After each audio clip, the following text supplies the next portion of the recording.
Sitashangaa sana kama Young Africans akipata alama 3 zidi Al Ahly. Sitashangaa sana kama Young Africans atapata alama 3 zidi Al Ahly kwenye mechi ya nyumbani. Itawezekana. Sasa kama wanacheza na National Ahly vile Bogel Arab Alexandria wanacheza vile na timu ambayo inaongoza kwa makombe mengi ya Afrika, wanacheza namna ile, wanaondoka. What if wakikutana na timu ya level hizi ndogo ndogo inakuwaje? Ndio unasikia hoje sema wanaharibu ligi. Kuna mtu nilikuwa naye ambaye ni shabiki wa Yanga, akaniambia, nikamwambia twende tukaangalie game, akaniambia siende kuangalia game, lineup mbaya. Lineup ilikuwa ni mbaya. Approach ya mwalimu na lineup haikuwa mbaya. Haikuwa mbaya kwa sababu approach ya mwalimu ilikuwa ni kwenda kuzuia na kushambulia kwa kushtukiza. Yes. Kwa hiyo lineup ilikuwa ina matatizo yoyote? Lineup ilikuwa ina matatizo. Ni kama kocha wa Yanga alienda kuangalia alichokifanya Gamondi kwenye AFCON na timu ya taifa, alafu akikopi pap akileta kwenye game ya Yanga leo. Mabeki watatu, viungo, ndio tukashambulia. Ukiangalia lineup ya mwalimu Pedro ilikuwa ni defense minded zaidi kuliko kwenye kushambulia.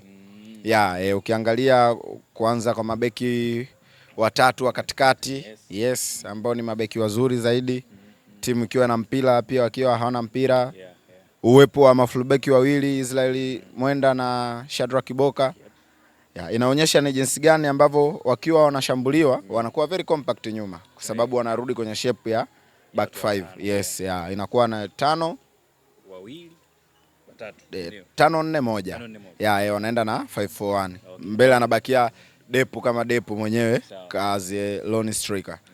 Kwa hiyo lineup na approach ya mchezo ilikuwa ni nzuri, kwa sababu ukiangalia hata goli wamekuja kuruhusu goli dakika za jioni kabisa za kipindi cha kwanza. Goal la cross ambalo sometimes pale timu zetu nyingi za Kiafrika hizi zinakuwa zimesha lose concentration kwamba muda umeshafika mwishoni, tushamaliza half time, then una lose concentration kidogo tu, watu wanakuadhibu. Watu wanakuadhibu.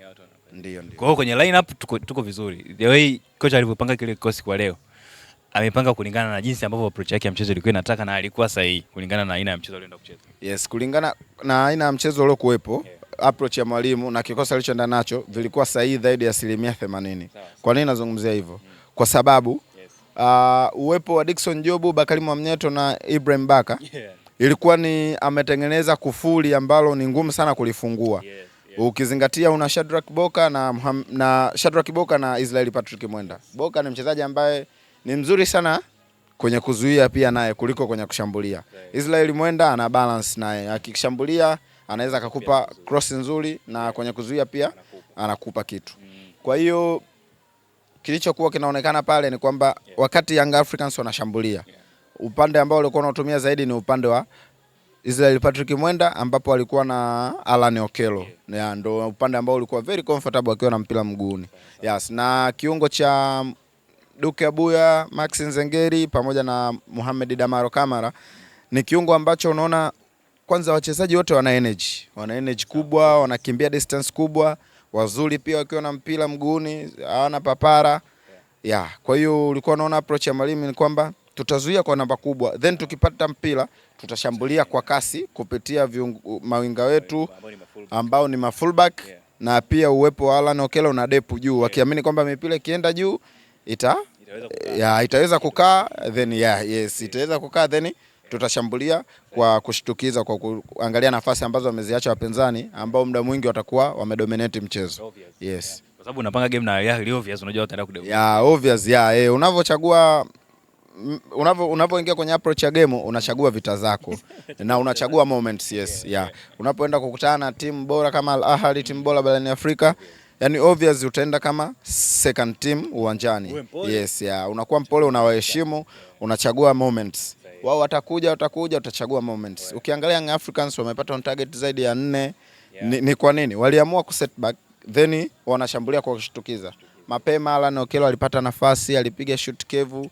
Ilikuwa ni kidogo tuliwe goli. Kwa hiyo ulikuwa unaona wanakaa nyuma, wakipata mpira wanaondoka kwa kasi mno. Max Nzengeli, Duke Abuya, Alan Okello mwenye Depu, yani ambao timu ilikuwa inaondoka kwa kasi sana wakishapata mpira, na wakirudi wanarudi kweli, lakini dakika za mwishoni za kipindi cha kwanza waka switch off kidogo tu, na ukiswitch off mbele ya timu zenye quality kubwa unaadhibiwa. Yes, ile ndio inaonyesha kwamba sisi ni timu kubwa.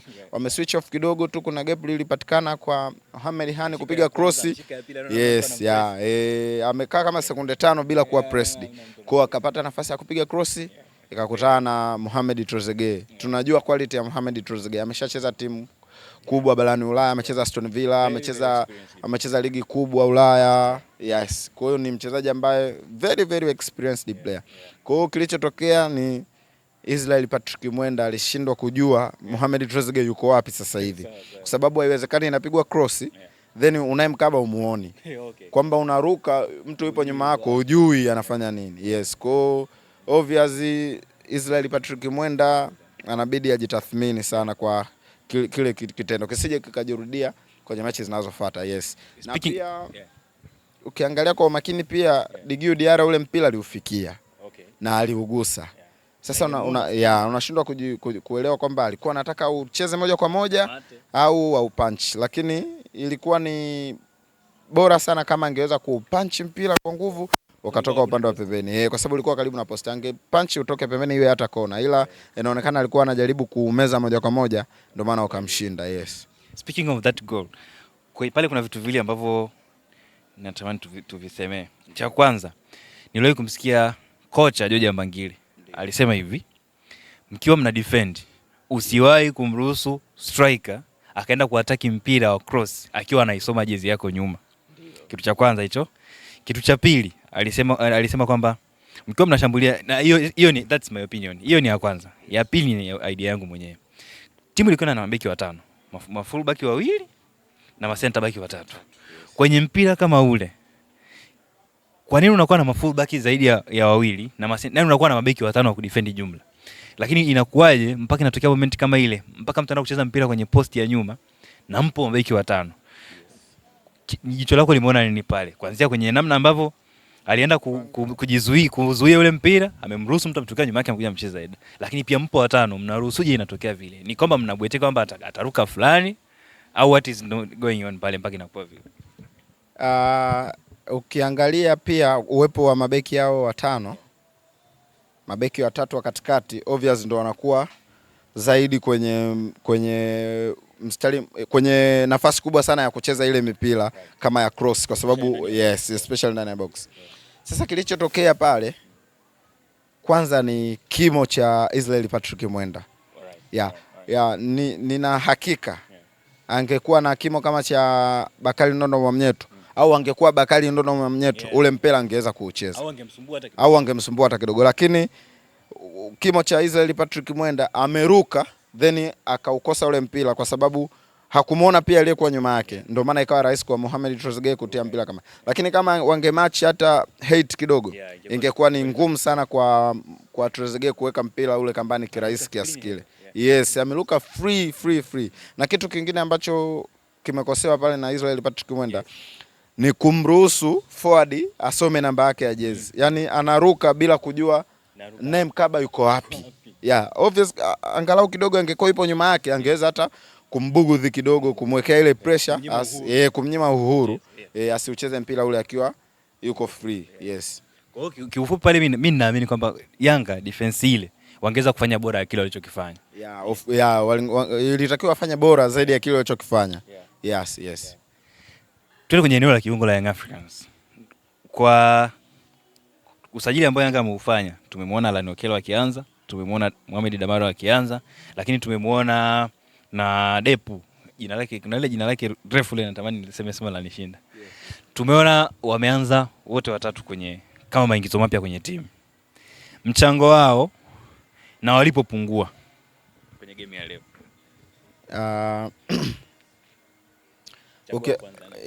Tukianza na Mohamed Damaro Kamara. Kamara ni mchezaji mzuri. Ni mchezaji mzuri, ana energy ya kutosha. Anajitahidi kupasia kwa kadri ya uwezo wake, ana cover distance kubwa.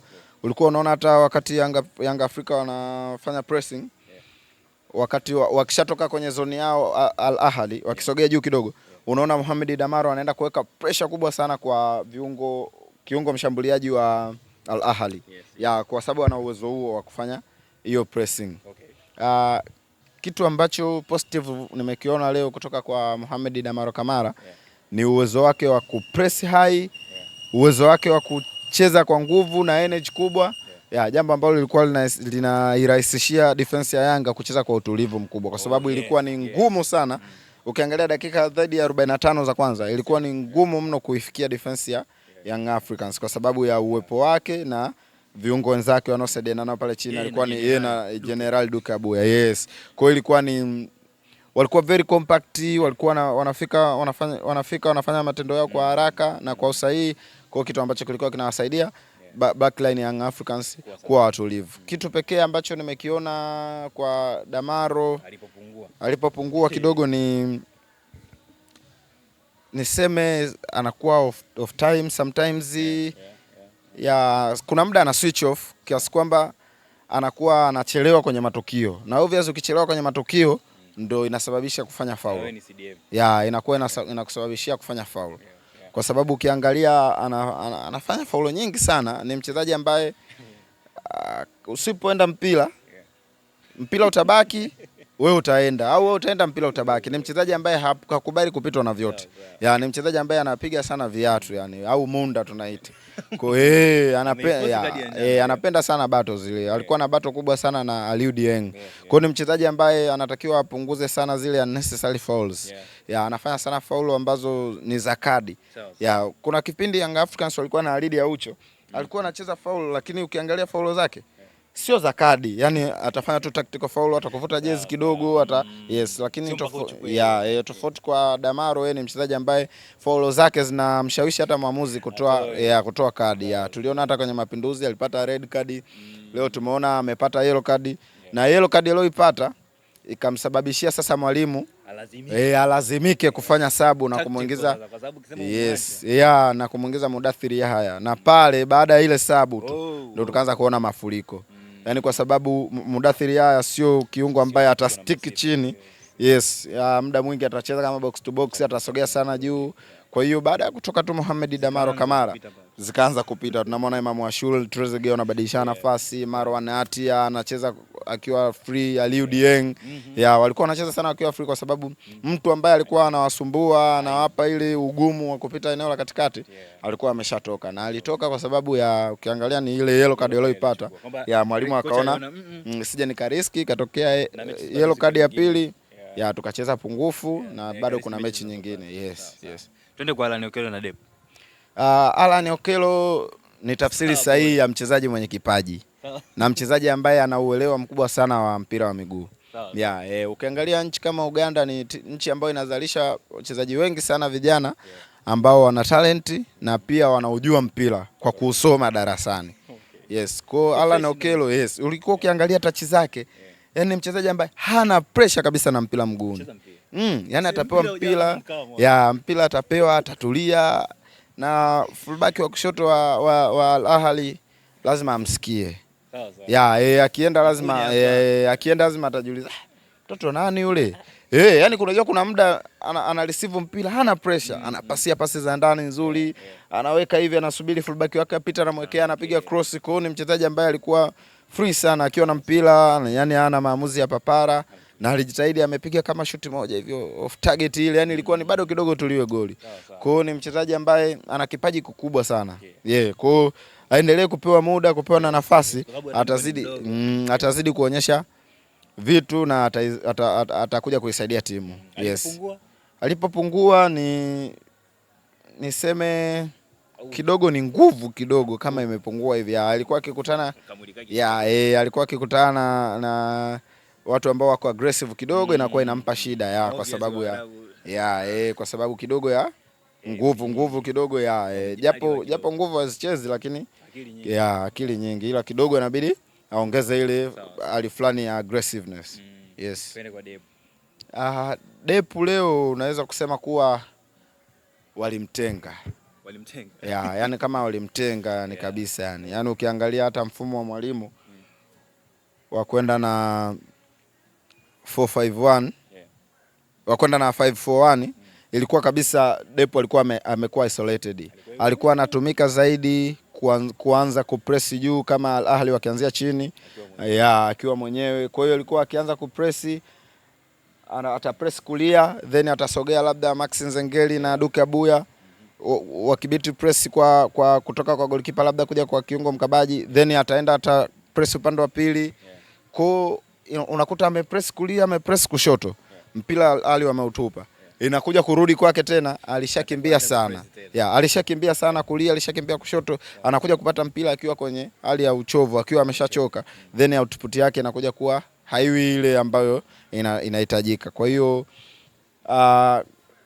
amejitahidi kucheza kwa kadri ya uwezo wake, lakini alikuwa kama isolated. Hajapata zile huduma ambazo anatakiwa apatikane. Yes. Yaani ukiangalia hamna chance ambayo unasema Depo clear chance amekosa, hapana. Unaona ni kama siku mbaya kazini, yani hakupata kabisa nafasi zile ambazo unaweza kusema ukakaa ukamlaumu ukasema Depo amezingua. Yes. Mimi kwenye mfumo ambao kocha anacheza na striker mmoja, huwa na kichwa kinaniambia kabisa striker huyu leo ametolewa sadaka. Atasafa mwenyewe kule na hamna kitu ambacho anaweza kufanya in most cases. Hata ukiangalia mfumo ambao kocha Fado alikuwa anautumia Simba, alikuwa anamweka Mkwala peke yake au Ateba peke yake, inakuwa hivyo. Inakuwa ni ngumu sana kucheza na striker wa hivyo. So mimi naona kama walimsacrifice. Hatuwezi hata kumjaji kusema ametuzingua. Lakini pia amekutana na top quality. Ile defense ambayo alikuwa anacheza nayo. Amekutana na top quality defense. Yaani ukiangalia ile defense imeama. Yaani imetoka Al Ahly imeenda timu ya taifa ya Misri. Wametoka AFCON na wamekuja kucheza CAF Champions League. Kwa hiyo amekutana na top quality. Tusimhukumu sana.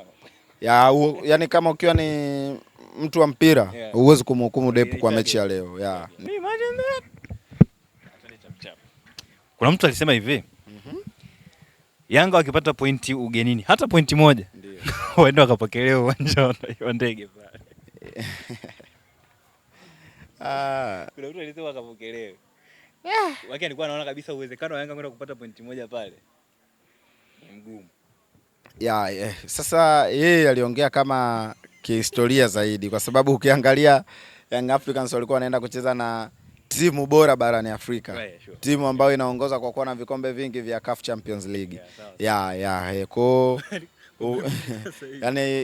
Ni sahihi kama Young Africans wangeweza kuchukua hata alama moja pale Bogel Harab Misri, basi ilibidi wakapokelewe kama mashujaa. Kwa sababu wameenda kucheza na timu yenye quality kubwa sana.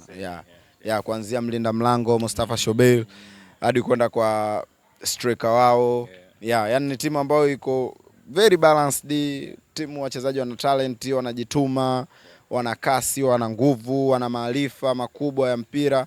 Kwa hiyo kama Young Africans wangefanikiwa kupata hata alama moja, ningekubaliana na huyo mwamba alosema wakapokelewe pale Julius Kambarage Nyerere Terminal 3. Hata mimi ningeenda. Yaani kama angefanikiwa kuchukua draw pale, hata mimi ningeenda pale. Ningeenda kuwapokea mapema sana na Kigoma tena mapema sana. Wange deserve sana. Yaani wange deserve kwenda kupokelewa. Wale ni National Ahly. Yaani ni timu ambayo imejaa quality sana. Ukiangalia wachezaji wao wote, ukiangalia kuanzia Mustafa Shobeli, Mohamed Hani, Ahmed Koka, ukiangalia ndani pale kina Yasir Ibrahim, ni wachezaji ambao wametoka AFCON moja kwa moja, ni fresh from AFCON. Kina Liu Dieng tumeona na timu ya taifa ya Mali, Marwan Atia tumeona na timu ya taifa ya Misri, Emam Ashur, Mahamoud Trezeguet, tumeona wote. Kwa tumeona ni wachezaji ambao wana high quality, yani high quality kwa soka la Afrika. Na wamejitahidi sana. Yani Yanga wamecheza kwa kiwango. Yani unajua siku zote mimi nazungumzaga kuhusu Yanga Afrika. Upinzani waliotoa leo kwa National Ahly. Kuna muda walikuwa wanacheza wanapasiana, Yanga wanaondoka bila pressure, bila pressure. Especially second half. Kuna time walikuwa wameshambuliwa, wameupata mpira, hawata rush, hawata butua Young Africans. Wataanza watacheza moja, wanaondoka, ila output kidogo ndio imekuwa shida. Sasa kama wanacheza na National Ahly vile, Bogel Harab Alexandria wanacheza vile na timu ambayo inaongoza kwa makombe mengi ya Afrika, wanacheza namna ile, wanaondoka. What if wakikutana na timu ya level hizi ndogo inakuwaje? Ndio unasikia JSM anaharibu ligi. Kwamba kama Yanga wameweza kucheza vile kwa Ahly, Wakikutana na katimu kingine kamekaa kaa pale. Yaani wakikutana na timu nyingine hizi ndio unasikia JSM wanaharibu ligi. Uhalisia kabisa yani. Yaani ni timu ambayo ukienda kama hujashiba. Yaani ukienda sijui umekuja zako pale sijui umesafiri kutoka sijui Sumbawanga sijui umetoka saa 8 unafika hapa mechi saa 10 jioni. Una dhahama pale. Unaangukiwa pale na balaa, janga litakuangukia. Hivi pale ni kwamba Ahali waliwaacha Yanga wacheze au ni quality ya Yanga ilikuwa inajionyesha? Naweza nikasema ni quality. Ni quality? Yes, naweza nikasema ni quality. Kwa sababu mpira una vipindi. Yes. Mpira una vipindi. Kuna time Al Ahly wanaweza kaja wamekuja juu sana, wametumia energy ya kutosha. Yes. Then wakaamua tupumzike. Tunapumzikaje? Tutapumzika labda tutapasiana au tutawaacha wacheze, then sisi tutashambulia. Ukiangalia goli la pili lilipotokea. Yes. Ukiachana na goli la kwanza ambalo ilikuwa ni Young Africans walikuwa wame lose concentration kidogo, walikuwa wame switch off kwa sababu walikuwa wanaona tunaenda half time tayari muda umeshaisha. Then dakika ya mwisho tu kwenye zile dakika za nyongeza watu inapigwa cross mnyonyizo, watu wanatia goli. Kwa hiyo ilikuwa ni wali switch off kutokana na kadri muda ulivyokuwa unazidi kwenda, walijua walishamaliza mchezo. Yes. Ukiangalia sasa goli la pili, nilikuwa nazungumzia kuhusu goli la pili. Young Africans walikuwa mchezo wanao wao. Sawa. Kwa hiyo kitu kingine kwenye football inamaanisha kwamba unaweza ukawa huna mpira lakini pia ukawa hatari zaidi. Alright. Yaani kuna time timu ambayo haina mpira inakuwa ni hatari zaidi kuliko yenye mpira. Ndio kitu ambacho kimetokea kwenye goli la pili. Kwenye goli la pili sasa Young Africans walikuwa wanao mpira wao, wanafanya build up. Walikuwa wanaondoka. Yes, walikuwa wanaondoka. Sasa kwenye build up yao wakapoteza mpira wakiwa kwenye eneo lao. Tena la kiungo. Kutokana na high pressing ya Al Ahly. Kwa hiyo waka regain possession Al Ahly. Waka-attack kwa haraka zaidi. Zikapigwa pasi. Baada ya kupata tu mpira ikapigwa pasi ya kwanza, ikapigwa pasi ya pili, assist. Yaani ile assist unaombea mkopo kabisa. Yaani ni dhamana ya mkopo kabisa kwa sababu mpira ulivyokuja na the way alivyoupiga hajahangaika nao kabisa, ukizingatia ni weak foot na ameupiga like Trivela fulani hivi. Ukakutana na Mohamed Trezeguet. Yaani huna doubt na quality yake. Huna doubt kabisa na quality yake. First touch akajitengea vizuri akakevu kule. Diarra hakuwa na ujanja tena, hakuwa na la kufanya pale. Kwa pale ndo unakuja kuelewa kwamba sio lazima umiliki mpira kwa muda mrefu ili upate matokeo. Yes, kwa ile high pressing ya Al Ahly ikawafanya wa lose concentration ya Yanga, wakapoteza mpira. Then walipopoteza mpira tu timu kubwa lazima ikuadhibu.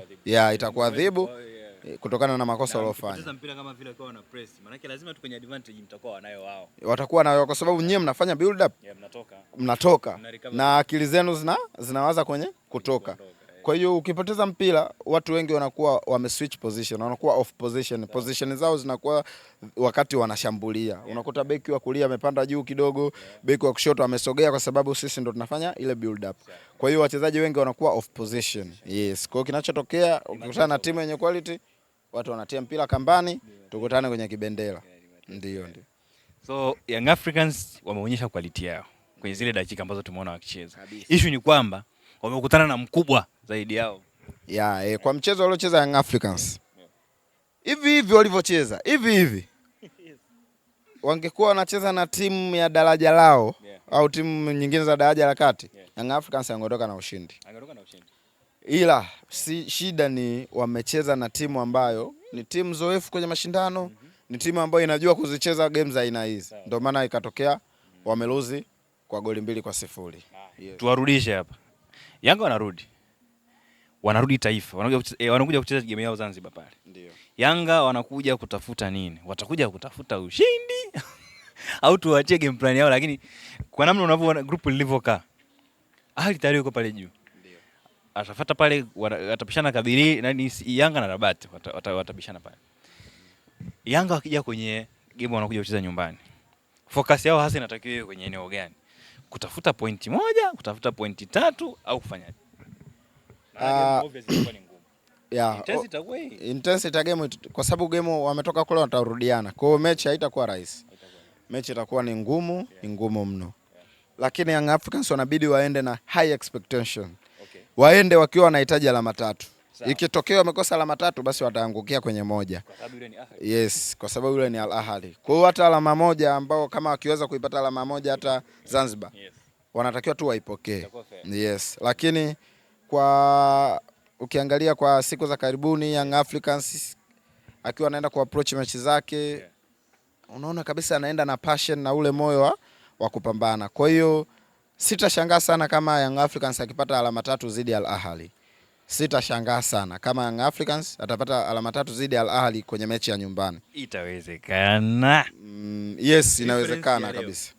Ukiangalia kwa leo, unaweza ukasema labda ni kwa kuwa pia ni ugenini, hamasa mashabiki hamna, kuna ile hali fulani ya unyonge kwa kuwa tupo ugeni. Lakini naamini kama mechi ikichezwa Zanzibar, mashabiki wakiwa wanaanikiza majukwani, hali ya hewa wameizoea, wana ile hali ya kwamba this is our home, naamini Young Africans wanaweza wakapata alama 3. Ikishindikana kabisa hata alama 1 watachukua. Yes. Kwa hiyo wananchi wajiandae kwa lolote. Wakitokea wamepoteza, ikitokea wamepoteza pia it's okay, ndo football hiyo. Ya ndo mchezo wa mpira wa miguu. Pia ikitokea wamepoteza watakuwa wamepoteza dhidi ya miongoni mwa timu bora zaidi Afrika. Yes. Well, kitu gani ambacho nimeacha ambacho unatamani ukigusia kwenye game ambacho sijakisema?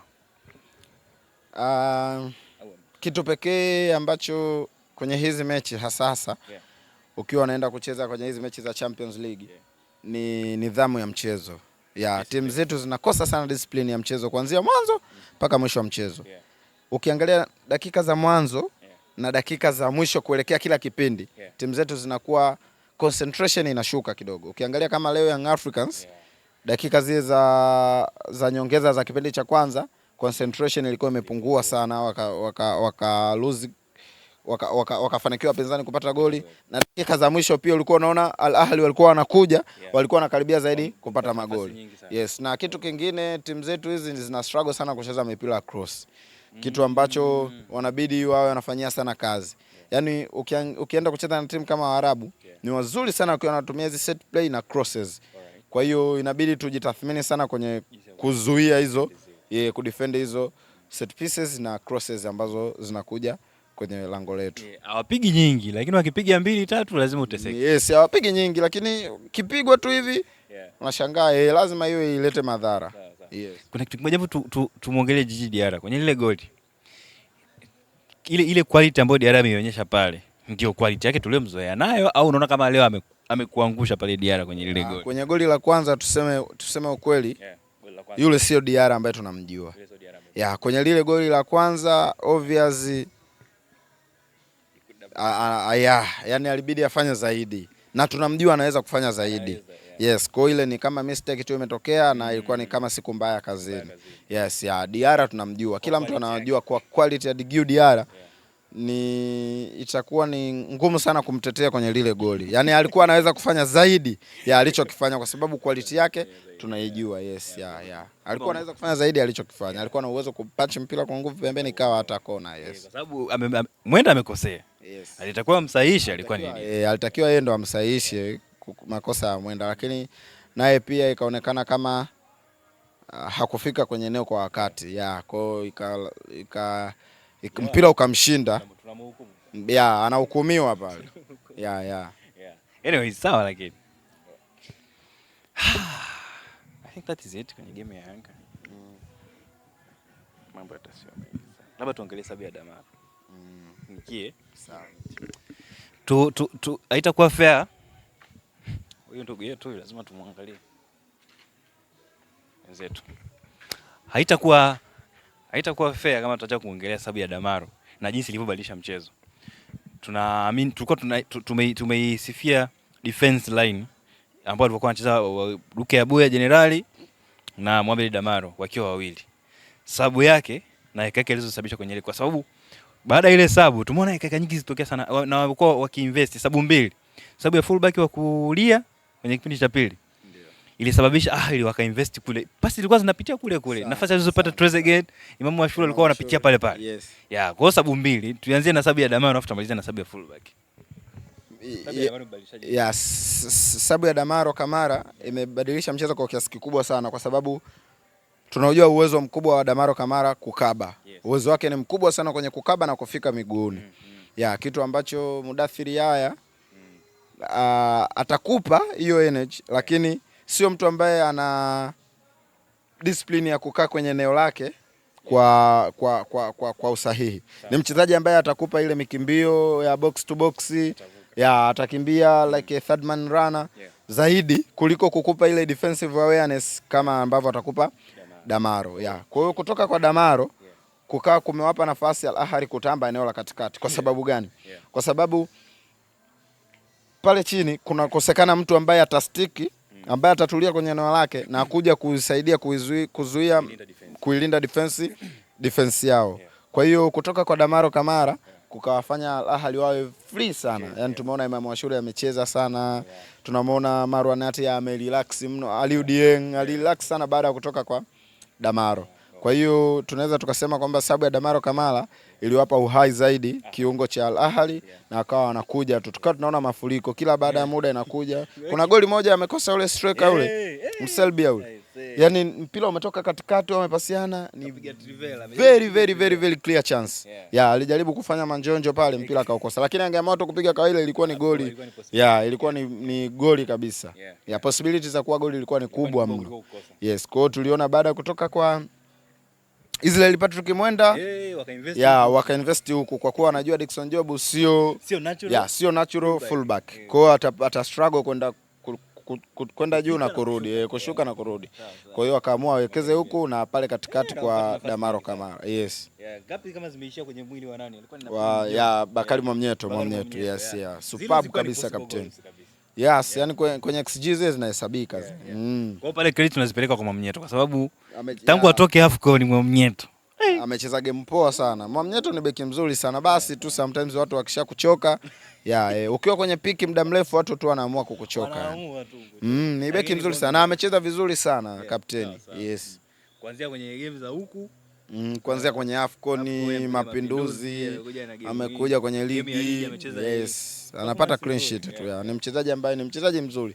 Yupo ready kila wakati ukimhitaji. Yes, atakupa performance. Akiitwa anaitika. Wananchi wasimstaafishe Mwamnyeto. Wasimstaafishe Mwamnyeto. Bado ni mchezaji mzuri sana. Mzuri. Ni mchezaji ambaye huwezi kumdampu hivi kirahisi. Yes.